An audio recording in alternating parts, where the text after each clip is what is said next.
Hola, bienvenidos a Futuro Posible. Soy Dolores Pereira Iraola y estoy muy contenta de volver a la televisión con mi programa Futuro Posible, donde entrevistamos a todas aquellas personas que buscan las soluciones a los problemas de la pobreza.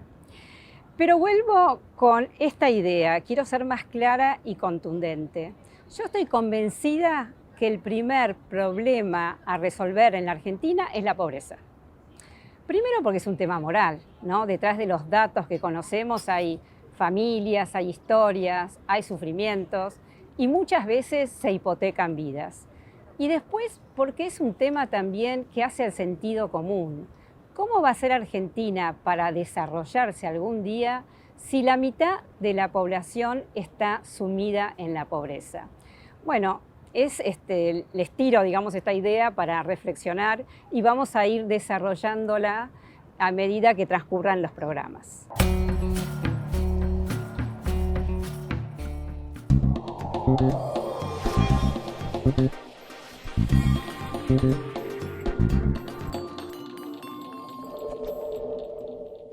En Galicia buscamos impulsar la evolución de la agroindustria en cada paso. Para eso, te ofrecemos financiaciones adaptadas a tu ciclo productivo, siempre buscando promover el desarrollo sustentable del agro. Conoce más en galicia.ar/empresas. Galicia, siempre junto al campo.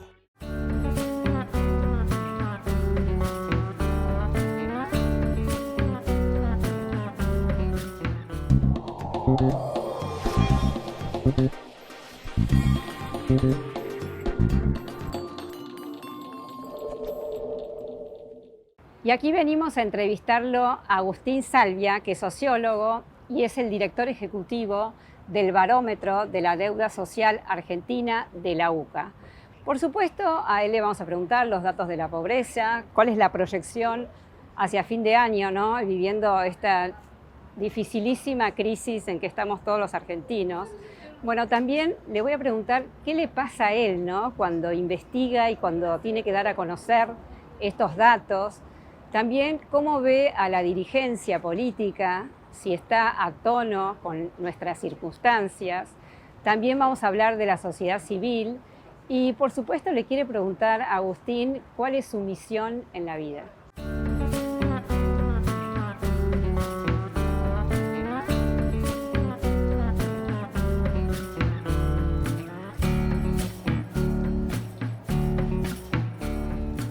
Y aquí estoy con Agustín Salvia y bueno, quería empezar entonces con la vuelta de Futuro Posible, conociendo los datos. Los últimos son los del INDEC, ¿no? Hace muy poco se conocieron y a ver, no me gusta hablar de porcentajes porque decía que más del 40% de la población argentina, bueno, está sumida en la pobreza. Son más de 18 millones de personas sumidas en la pobreza. Y después también, muy triste, el tema de los niños.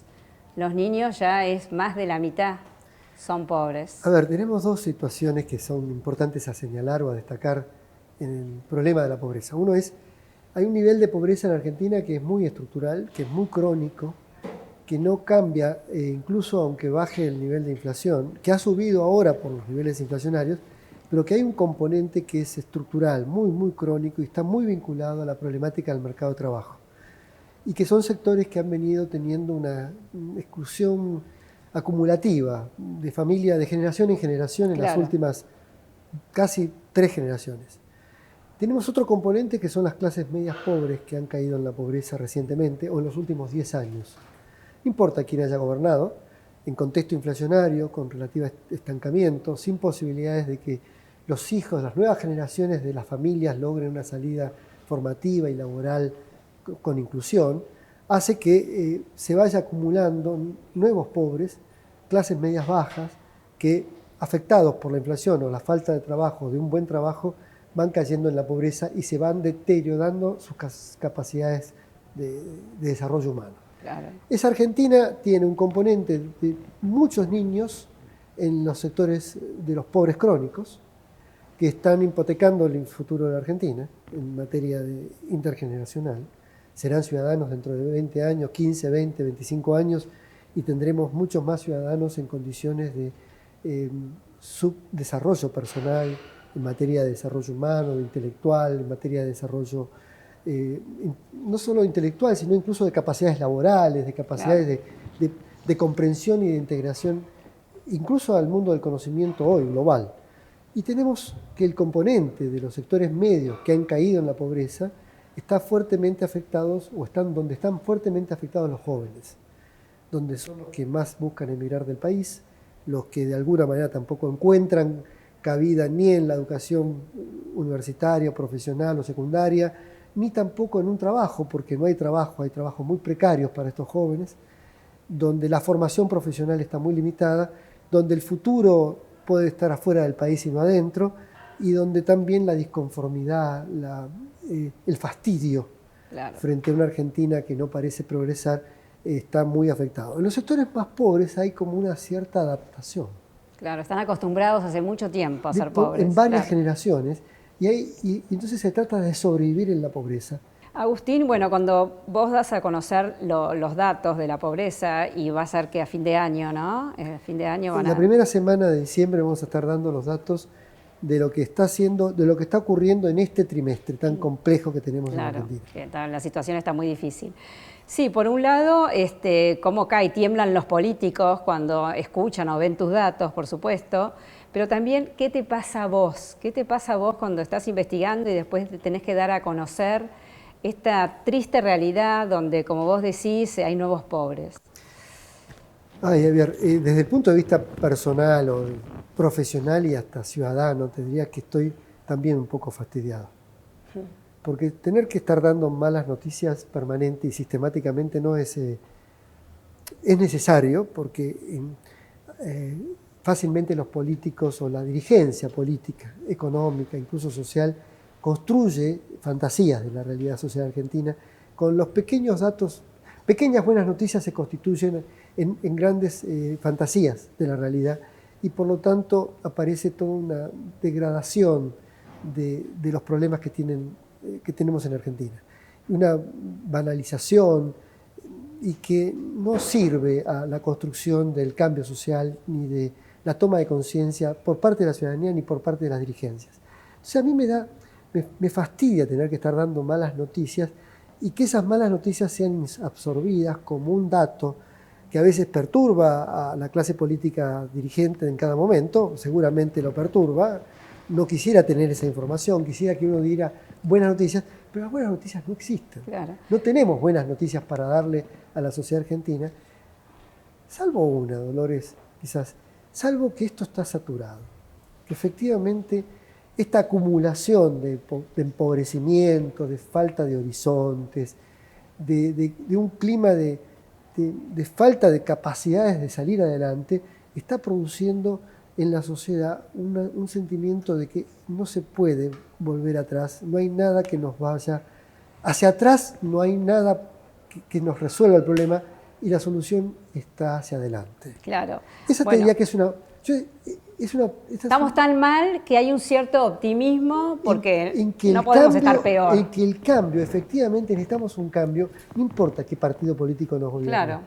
Cualquiera de los partidos políticos que nos gobierne va a tener que enfrentar un desafío, una agenda de cambios de las reglas de juego. Si seguimos haciendo lo mismo, produciremos los mismos efectos. Claro. Y hasta acá, más de 40% de pobres, más del 60% de niños en la situación de pobreza, más de 10 puntos de población en la pobreza extrema, jóvenes que se van del país, jóvenes que dejan de estudiar porque la escuela los expulsa o se sienten autoexcluidos y no consiguen trabajo. Una Argentina con un clima de desigualdad social tan fuerte, de empobrecimiento, bueno, no tiene futuro, no tiene porvenir. Sí. Vos sabés que yo lo que digo, y lo dije en la presentación, que para mí el tema de la pobreza es el primer problema a resolver. Primero por un tema moral y después también porque va a ser imposible que Argentina se desarrolle con la mitad de su población sumida en la pobreza. Es un tema de sentido común, de inteligencia. Ya se sabe a nivel mundial que los países que más se desarrollan son los que menos desigualdades tienen. Claro. Es decir, necesitamos achicar las brechas de desigualdad, y no con programas sociales. Es decir, no es un problema de cómo asisto ante una emergencia. Obviamente los programas sociales cumplen hoy, las transferencias de ingresos cumplen una función social importante, crean un piso de ingresos en la sociedad. Sin embargo, no es esa la salida. Ese es un piso de protección que se supone que tiene que ser transitorio, porque la mejor salida de este problema es el trabajo. Pero por suerte existen estos planes, vamos a decir, porque si no la pobreza sería mucho peor. La indigencia, no la pobreza, la indigencia se triplicaría. Tendríamos más de casi 25% de población sometida en la pobreza más extrema. Esos programas sociales ayudan a que efectivamente las familias tengan un ingreso mínimo, un piso de ingresos, pero no es la solución, no nos saca de la pobreza. Diría más, cristaliza una situación de marginalidad social, de ciudadanía de primera y de segunda, hasta de tercera eventualmente.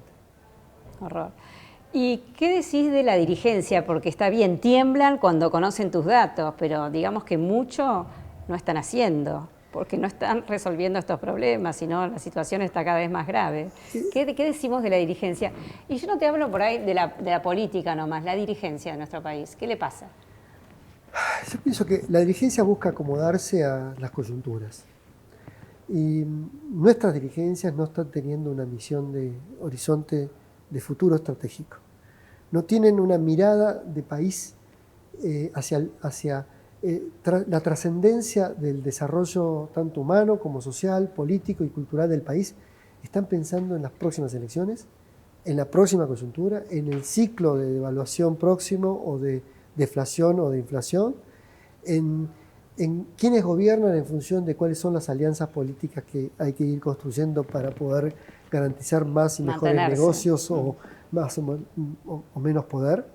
La dirigencia política tiene una fuerte responsabilidad en esto porque no ha sabido construir un diálogo político que represente efectivamente a la sociedad, busca la representación de los intereses políticos partidarios o de los líderes políticos de cada agrupación o de cada línea.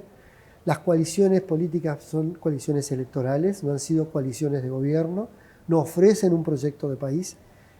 Y más allá de que estamos en un momento electoral y el desafío va a ser, como te dije hace un momento, la innovación o lo novedoso que tiene esta coyuntura es que quien quiera gobernar de la misma manera va al fracaso, va a tener que innovar, va a tener que pensar políticas de Estado, va a tener que construir diálogos, consensos y acuerdos en función de la construcción de una salida de este problema a través de nuevas medidas, nuevas políticas, de una transformación con acuerdo de la sociedad. Requiere el acuerdo de la sociedad, va a requerir un fuerte pacto social alrededor de esos procesos de transformación. Y eso, si la dirigencia política no lo entiende, si no se ve obligada, porque vocación parece que no la tiene, vocación para eso no tiene, pero al menos sentirse obligada a saber que tiene que cambiar sus pautas de comportamiento y establecer nuevas formas de construcción política, si eso no lo hace, efectivamente la crisis política en Argentina va a crecer. La distancia entre la sociedad y la política va a aumentar. Si la política entiende que tiene que cambiar, que tiene que crear gestos de diálogo y de construcción de consenso y ocuparse de los problemas de la gente y no de la política, bueno, si eso no lo entiende, yo creo que va a haber un agravamiento de la situación y la crisis se profundiza. Yo soy optimista. Creo que hay una fuerte presión social, presión moral, un clima de sociedad que los lleva a la dirigencia política a tener que entender que lo que se viene es innovación, es algo nuevo, es crear nuevas formas de acción política, de diálogo político y de diálogo con la sociedad civil. Bueno, varias cosas. Primero, también contarles a la audiencia que muchos países de la región han mejorado sus índices de pobreza. No nos vamos ni a Europa ni a Estados Unidos, países de la región, ¿no? Países que limitamos con ellos, como Bolivia, Paraguay, Chile, Perú. Es decir, no estamos hablando de algo imposible, ¿no? Si uno se pone a trabajar realmente, se pueden mejorar los índices de pobreza. A ver, aquí uno de los factores que explican la situación es la mala praxis de la política económica y de las políticas públicas. La mala praxis, a ver, dame la causa por la cual hay pobreza en Argentina, el 40% de la población es pobre. Uno puede identificar factores macroeconómicos, te diría el endeudamiento, la inflación, el déficit fiscal, la falta de inversión, crisis en las balanzas comerciales. La pandemia, la sequía. Uno puede explicarlo, pero todo esto ¿No tiene solución? Sí, tiene solución. ¿Bien? Y la política es la que tiene que ir jugando con esos problemas para ir solucionándole los problemas a la gente.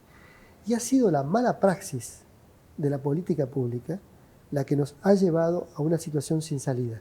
Y no te diría post-pandemia, también lo podríamos hablar en la pandemia, también en el momento previo a la pandemia, la crisis después del 2017.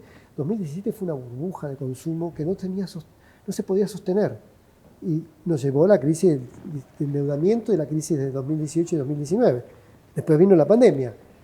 El crecimiento y la recuperación de la pandemia también fue parte de una burbuja, había que sostenerlo, sin embargo, enorme déficit fiscal y emisión monetaria nos lleva a los niveles de inflación que tenemos hoy porque había que ganar unas elecciones hace 2 años. Claro. ¿Bien?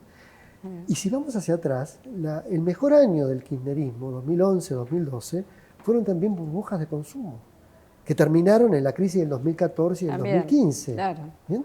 Entonces, a ver, la política ha venido actuando, pero podemos, más allá de algún viento de cola que tuvimos después de la crisis del 2001-2002, donde veníamos de muy abajo con Kirchner no supo sostener las mejores condiciones que habíamos conseguido en mucho tiempo en esos años 2004, 2005, 2006, y se dilapidaron las ventajas que teníamos.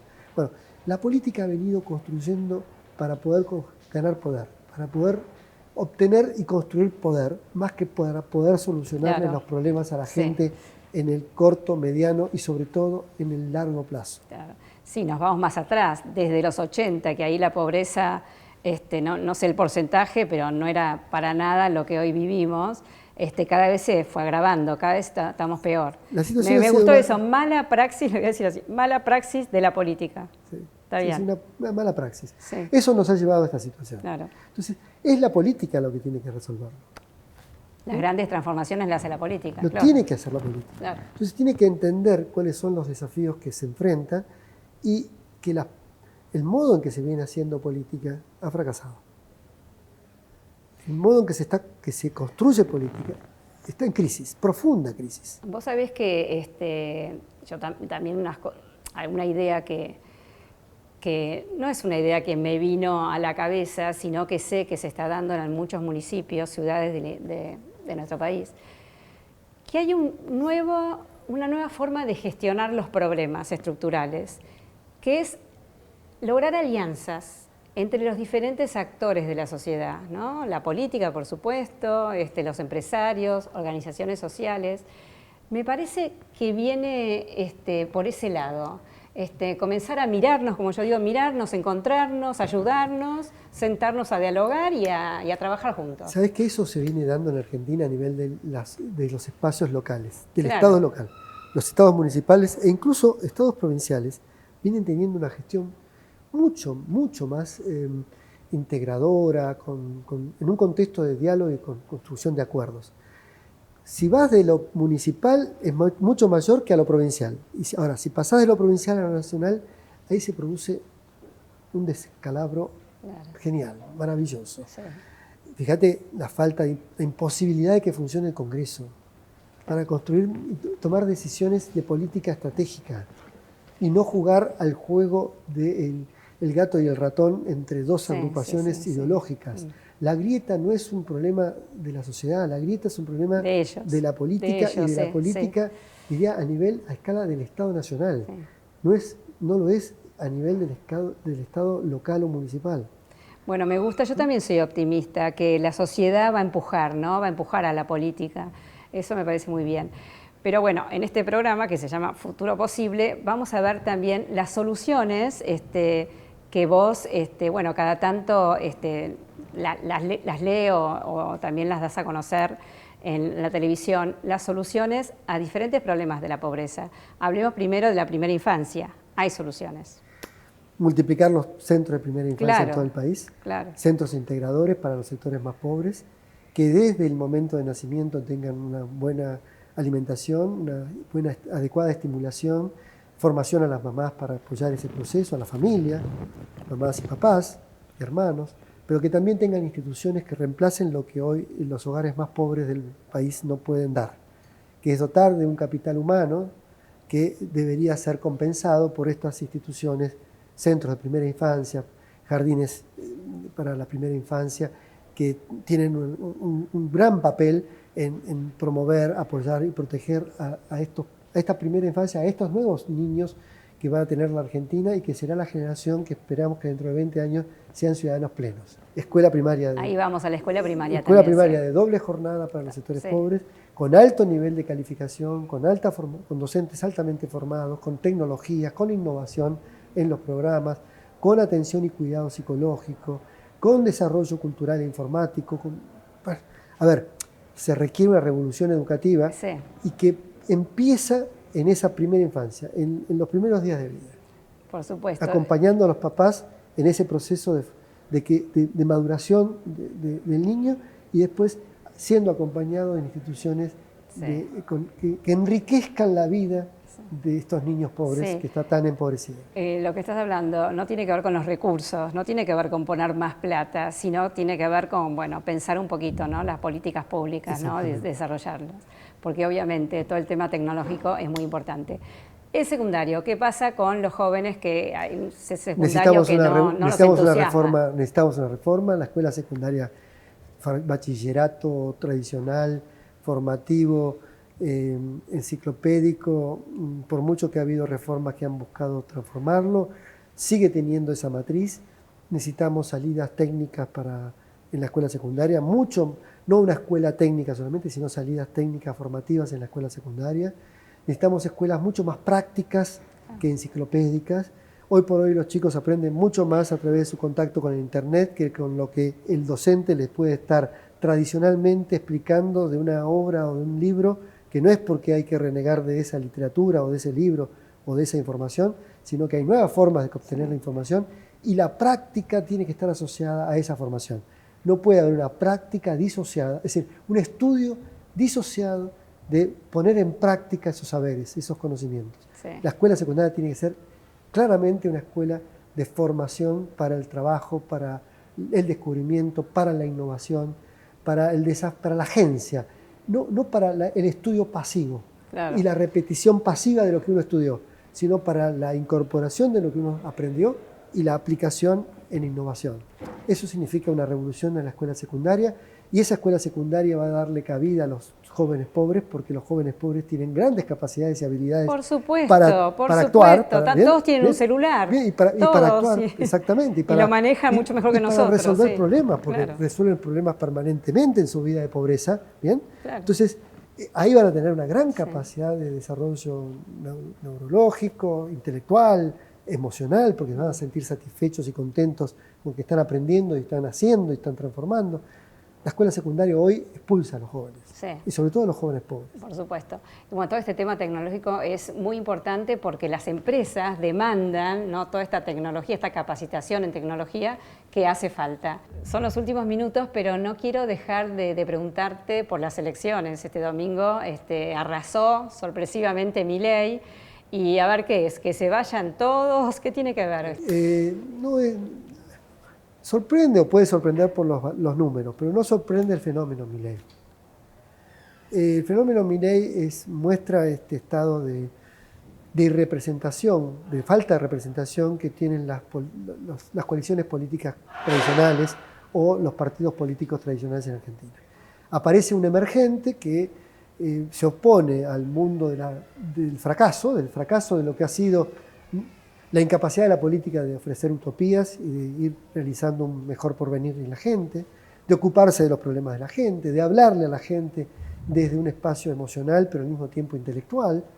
El discurso Milei, el fenómeno Milei es un fenómeno político, no es solamente un fenómeno ideológico, cultural, es un fenómeno político, de un modo de hacer política mucho más cercana a un estado social de disconformidad, de hastío, de fastidio, de saturación, en donde la política tradicional se distanció y aparece un Milei con capacidad de renovar, de ofrecer utopías. ¿Bien? Sí. Ofrece la utopía del mercado, cosa sin Estado, cosa que habrá que ver qué tan factible es. Sí, ¿bien? pero de todos modos yo creo que, bueno, obviamente también habla de la dolarización, pero Creo que la mayoría de la gente que lo vota es por el voto bronca, es por el voto que estoy harta de los privilegios de la política, es porque me da una solución, la dolarización, no sé qué es, pero por lo menos me plantea una solución. Creo que viene por ese lado. Habla de la crisis de las representaciones políticas racionales. Claro. Entonces, no es que cómo Milei puede ganar o perder votos por él mismo, o cómo hacemos para que no gane Milei, aquellos que no quieren que gane Milei o les da miedo Milei.